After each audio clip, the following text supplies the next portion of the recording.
Hello दोस्तों, स्वागत है आप सभी का। राजनीति विज्ञान के इस क्लास में हम पढ़ेंगे एक राजनीतिक चिंतक जिनका नाम है सिसरो। सिसरो के बारे में हम अध्ययन करेंगे। उनके राजनीतिक विचार क्या थे, शिक्षा के संदर्भ में हो या फिर किसी राज्य के संदर्भ में हो, तो उन सभी महत्वपूर्ण बिंदुओं को हम जरूर अवलोकन करेंगे। तो शुरुआत करते हैं दोस्तों। सबसे पहले अपना देखिए, सिसरो के बारे में अगर जाने तो सिसरो का जो पूरा नाम था, सिसरो का जो पूरा नाम था, सिसरो को कहा जाता है मार्कस, सिसरो को मार्कस टूलियस मार्कस टूलियस सिसरो, इनका जो पूरा नाम है वो है मार्कस टूलियस सिसरो। ठीक है ना। और इनका जो जन्म हुआ तो वो ईसा मसीह से एक सदी पहले हुआ था। और इनके अपने जीवन के अंदर जो सबसे ज्यादा अविस्मरणीय घटनाएं देखी थी वो थी, एक तो जूलियस सीजर, जो एक तानाशाह शासक थे, जूलियस सीजर। तो उनका अबुद्धि देखा था, जूलियस सीजर सीजर का अबुद्धि इन्होंने अपने जीवन काल के अंदर देखा था। और दूसरा जो था वो था रोमन गणराज्य का पतन, रोमन गणराज्य का पतन। ये है सिसरो ने अपने जीवन काल के अंदर सबसे ज्यादा अविस्मरणीय घटनाएं उन्होंने बताई है कि उनके जीवन काल के अंदर सबसे पहले जूलियस सीजर का अभ्युदय हुआ था और रोमन गणराज्य का पतन भी उन्होंने देखा था। अब देखिए, सिसरो है वो एक अधिवक्ता के रूप में, अधिवक्ता के रूप में ये काम करते थे। अधिवक्ता मतलब एडवोकेट के रूप में, एडवोकेट। ये ये रोमन न्यायालयों के प्रसिद्ध एडवोकेट थे और ये कौंसुल का भी काम कर चुके थे। न्यायालय के अंदर वो कौंसुल का भी काम कर चुके थे। इन्होंने सबसे पहले सीजर की तानाशाही का विरोध किया था। सीजर की तानाशाही का विरोध है वो सिसरो के द्वारा किया गया था विभिन्न माध्यमों के आधार पर। ठीक है ना। अब देखिए, सीजर के बाद जो मार्क एंटनी तो तानाशाह आए थे। सीजर के बाद सीजर की हत्या कर दी गई और उसके बाद में मार्क एंटनी आते हैं और उनकी भी इन्होंने आलोचना की थी। उनकी भी सिसरो के द्वारा आलोचना की गई थी क्योंकि ये भी एक प्रकार से तानाशाह व्यक्ति थे। ठीक है ना। इन्होंने अपने पुस्तक थी, पुस्तक के माध्यम से, उस पुस्तक का नाम है फिलफिक्स, फिलफिक्स फिलफिक्स के माध्यम से मार्क एंटनी की है वो आलोचना की थी। और फिलफिक्स इसी पुस्तक, इसी के कारण है वो सिसरो की जान गई थी, इसी के कारण, यानी उन्होंने इस पुस्तक के माध्यम से मार्क एंटनी की आलोचना की थी और इसी के कारण सिसरो की हत्या कर दी गई थी। वो बाद में हम देखेंगे। देखिए, सिसरो के ऊपर जो सबसे ज्यादा प्रभाव था, सिसरो के जो राजनीतिक दर्शन पर सबसे ज्यादा जो प्रभाव था, तो वो प्रभाव था प्लेटो का। सबसे ज्यादा प्रभाव था प्लेटो का। प्लेटो के बाद अरस्तु का भी इन पर प्रभाव था। और अरस्तु के बाद सबसे ज्यादा जो प्रभावित थे सिसरो वो थे स्टोइक्स विचारधारा से, स्टोइक्स विचारधारा। ठीक है ना। स्टोइक विचारधारा से सिसरो सबसे ज्यादा प्रभावित थे। तो उसने जो सिद्धांत, एक सिसरो का सिद्धांत आता है प्राकृतिक कानून का सिद्धांत, प्राकृतिक कानून का सिद्धांत, ये सिसरो ने, प्राकृतिक कानून का सिद्धांत ये सिसरो के द्वारा लिया गया था स्टोइक्स के। अब स्टोइक्स के बारे में हम अध्ययन कर लेते हैं, क्या है स्टोइक्स। स्टोइक्स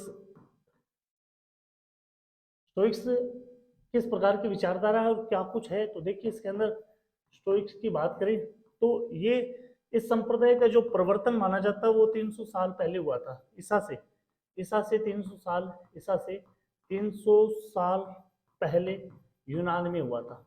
कहाँ पर हुआ था इसका, ये संप्रदाय यूनान में पनपा था। और इसके प्रवर्तक जो थे, इसके प्रवर्तक थे वो थे जीनो, वो थे जीनो, इनके प्रवर्तक माने जाते हैं जीनो। तो दार्शनिकों का यह संप्रदाय जो स्टोइक्स था, यह संप्रदाय ये सुख दुख से उदासीन, सुख दुख से उदासीन प्रवृत्ति का था। ये सुख दुख से उदासीन स्थित प्रज्ञ बनना चाहता था। ठीक है ना। अब आगे बात करें तो राजनीतिक क्षेत्र में जो स्टोइक्स ने तर्क बुद्धि विवेक पर आधारित कुछ सिद्धांत दिए थे, वो सिद्धांत था एक तो प्राकृतिक विधि का सिद्धांत, स्टोइक्स का एक तो था प्राकृतिक विधि का सिद्धांत, प्राकृतिक विधि का सिद्धांत। और इसी विचारधारा से सिसरो ने अपना एक सिद्धांत दिया था प्राकृतिक कानून का सिद्धांत। इसके अलावा इनका सिद्धांत था सार्वभौमिक राज्य, सार्वभौमिक राज्य, सार्वभौमिक राज्य व मानवीय बंधुता, ये भी सिद्धांत स्टोइक्स के द्वारा दिया गया। इसके अलावा सार्वभौम नागरिकता का प्रावधान, नागरिकता, ये भी स्टोइक्स का था। ठीक है ना। अब इसके अंदर जो स्टोइक्स के अंदर जो प्रमुख, स्टोइक्स के अंदर जो प्रमुख विचारधारा थी वो थी प्राकृतिक विधि का सिद्धांत था, सार्वभौमिक राज्य था और मानवीय बंधुत्व व सार्वभौमिक नागरिकता था। अब रोमन विचारधारा की हम बात करें तो रोमन विचारधारा के अंदर प्रमुख रूप से रोमन विचारधारक चिंतन जो थे वो थे यहाँ पर सिसरो, वो एक तो थे सिसरो और दूसरे जो नाम आता है सिसरो के अलावा जो नाम आता है सेनेका, सिसरो के अलावा नाम तो आता है वो है सेनेका और सेनेका के अलावा आता है पिलिबियस। पिलिबियस ये तीन प्रमुख रोमन विचारधारक थे।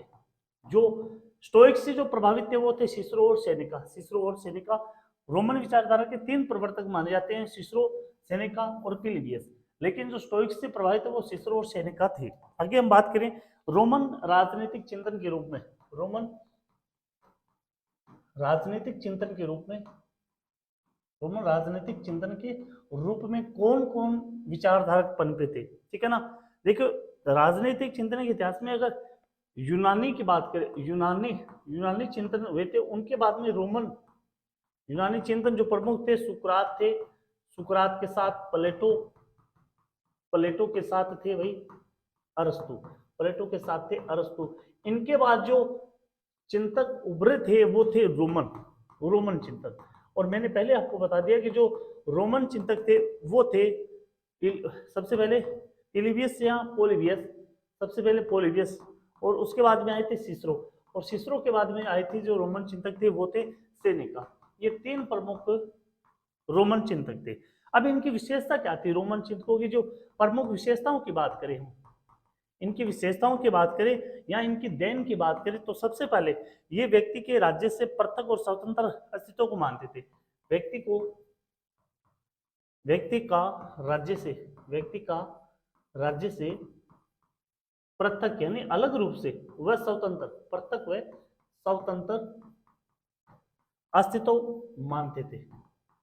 दूसरी बात, इनकी जो राज्य नैतिक इकाई, राज्य के रूप में इनकी वैधानिक इकाई थी, राज्य को ये वैधानिक इकाई का रूप देते थे, ये नैतिक रूप नहीं देते थे, ये राज्य को एक वैधानिक इकाई मानते थे, ठीक है ना।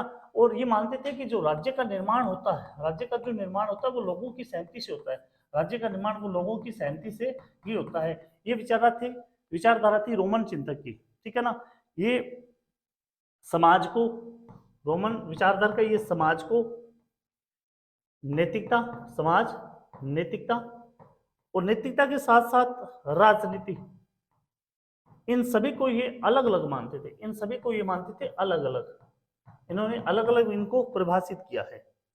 तो आगे जो महत्वपूर्ण था रोमन चिंतक के द्वारा, तो ये सबसे ज्यादा जो इनका सिद्धांत है वो है इंपीरियर का सिद्धांत, इंपीरियम का सिद्धांत ये रोमन विचारधारकों का है, इंपीरियर का सिद्धांत, ठीक है ना।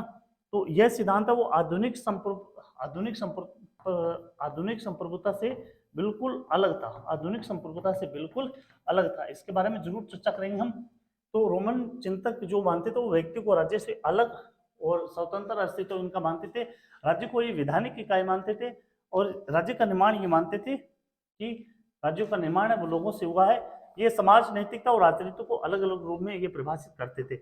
आगे बात करें हम सिसरो की कृतियां, सिसरो की कृतियां,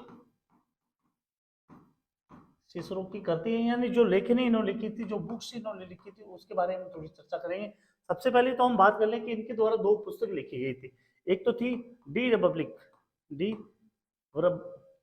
रिपब्लिका और दूसरी जो पुस्तक थी इनकी वो थी डी लेजिबस।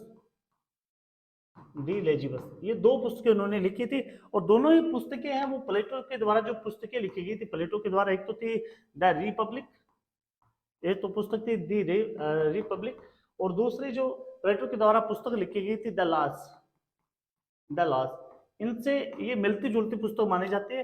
तो सिसरो ने ये जो पुस्तकें लिखी थी डी रिपब्लिका और डी लेजिबस, ये दोनों ही उन्होंने संवाद शैली में लिखी थी। कौन सी शैली में?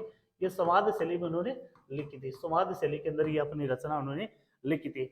सबसे पहले हम बात करें, देखिए सबसे पहले अगर हम बात करें तो डी रिपब्लिक जो पुस्तक थी उसके अंदर सिसरो ने इस कृति के अंदर आदर्श राज्य की कल्पना की थी, आदर्श राज्य की कल्पना की थी। लेकिन यह आदर्श राज्य था वो प्लेटो से भिन्न था, क्योंकि यहाँ पर वास्तविकता पर उन्होंने सबसे ज्यादा जोर दिया था, ठीक है ना, वास्तविकता पर। और राज्य को उन्होंने माना था वैधानिक इकाई के रूप में, राज्य को एक विधानिक साझेदारी का रूप उन्होंने माना था, क्योंकि राज्य का जो निर्माण इन्होंने बताया कि जनता के द्वारा किया जाता है।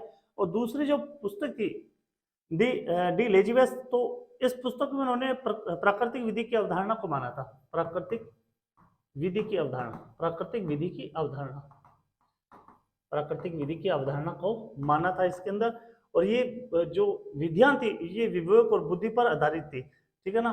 तो ये जो प्राकृतिक विधि की अवधारणा थी ये स्टोइक संप्रदाय से प्रभावित थी, स्टोइक संप्रदाय से प्रभावित थी। तो दोनों ही पुस्तक के अंदर, और सबसे पहले इसकी अगर बात कर ले हम डी लेजिबस की, तो इसके अंदर कानून के समक्ष समता का सिद्धांत भी इन्होंने दिया था। इसी पुस्तक के अंदर कानून के समक्ष समता का सिद्धांत, समक्ष समता का सिद्धांत है वो सिसरो के द्वारा अपनी पुस्तक डी लेजिबस के अंदर दिया गया है, डी लेजिबस के अंदर इन्होंने ये दिया है। आगे बात करें हम कि जो सिसरो एक राजनीतिक चिंतन के रूप में, राजनीतिक चिंतन के रूप में इनकी जो प्रतिक्रिया थी वो किस प्रकार से थी।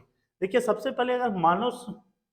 पहले अगर बात करें मानव समता का समर्थन इन्होंने किया था, मानव समता का समर्थन, मानव समता का समर्थन है वो किया गया था सिसरो के द्वारा, ठीक है ना। तो यहाँ पर उन्होंने क्या बताया था, तो मनुष्य के अंदर जो प्राकृतिक असमानता है उनका समर्थन करते हैं, वही जो सिसरो है यानी अरस्तु ने बताया था। यहाँ पर देखिए तुलनात्मक रूप से हम देखेंगे, अरस्तु ने बताया था कि मनुष्य में प्राकृतिक असमानता पाई जाती है, प्राकृतिक असमानता पाई जाती है, जबकि सिसरो का कहना क्या है, सिसरो ये कहता है कि प्राकृतिक समानताएं पाई जाती है, प्राकृतिक समानताएं पाई जाती है, प्राकृतिक समानताएं पाई जाती है, ठीक है ना। तो यहाँ पर सिसरो के द्वारा जो सिद्धांत दिया गया वो सिसरो दास्ता को अस्वाभाविक बताता है, दास्ता को अस्वाभाविक बताता है, और वह दास्ता को कर्तरी मानता है, दास्ता को वो प्राकृतिक नहीं मानता, वो कर्तरी मानता है। तो वो सिसरो है वो मानव क्षमता का समर्थन करते हैं। उनका मानना है कि प्रकृति के द्वारा सभी समान रूप से यानी सद्गुणी होने की क्षमता बुद्धि सभी मानवों में पाई जाती है। तो सिसरो है वो प्रकृति को समानता का रूप देते हैं, न कि असमानता का रूप देते हैं। राज्य के संबंध में उनके क्या विचार थे, देखिए राज्य के संबंध में उनके विचार थे, राज्य संबंधी विचार, राज्य संबंधी विचार की अगर हम बात करें, राज्य संबंधी अगर विचार करें तो मैंने पहले बताया कि सिसरो मानते थे कि जो राज्य का निर्माण होता है, राज्य का निर्माण है उन्होंने माना था, राज्य का निर्माण उन्होंने माना था लोगों की सहमति से, लोगों की सहमति से ही राज्य का निर्माण होता है, लोगों की सहमति से ही राज्य का निर्माण किया जा सकता है। यानी जिस प्रकार से अरस्तु व प्लेटो व अरस्तु के द्वारा राज्य को एक स्वाभाविक संस्था उन्होंने माना था, स्वाभाविक संस्था उन्होंने माना था। तो सिसरो ने भी यही माना था कि राज्य एक स्वाभाविक संस्था होनी चाहिए, लेकिन जो राज्य का निर्माण होगा वो लोगों की सहमति से किया जाना चाहिए, ठीक है ना। तो राज्य को उन्होंने बताया था जनता का मामला या वैधानिक साझेदारी, या फिर उन्होंने बताया था वैधानिक साझेदारी का उन्होंने रूप दिया था, वैधानिक साझेदारी का उन्होंने रूप दिया था, ठीक है ना। आगे अगर हम बात करें तो प्राकृतिक कानून का जो सिद्धांत उनके द्वारा दिया गया था, प्राकृतिक कानून का सिद्धांत सिसरो के द्वारा जो प्राकृतिक कानून का सिद्धांत दिया गया था, उनके अंदर उन्होंने बताया था कि राज्य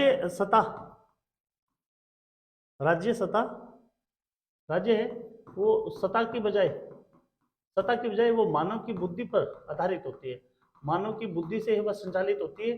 यानी उदाहरण के तौर पर उन्होंने बताया था कि प्राकृतिक रूप से सभी वो समान होते हैं और उसी के आधार पर निर्दोष को दंडित नहीं किया जाना चाहिए, निर्दोष को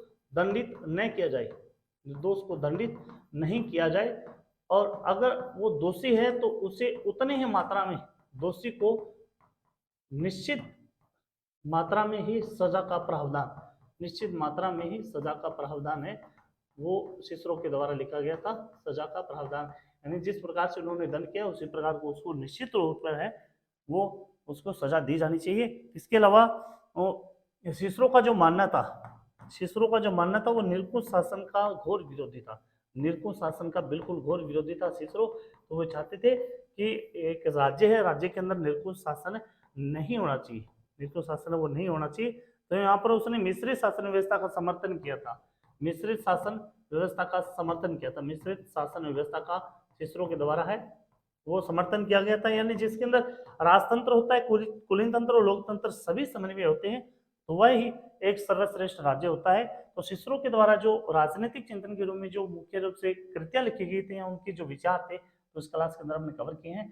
तो धन्यवाद दोस्तों, अगर आपको अच्छी लगी तो लाइक शेयर जरूर करिए। जय हिंद।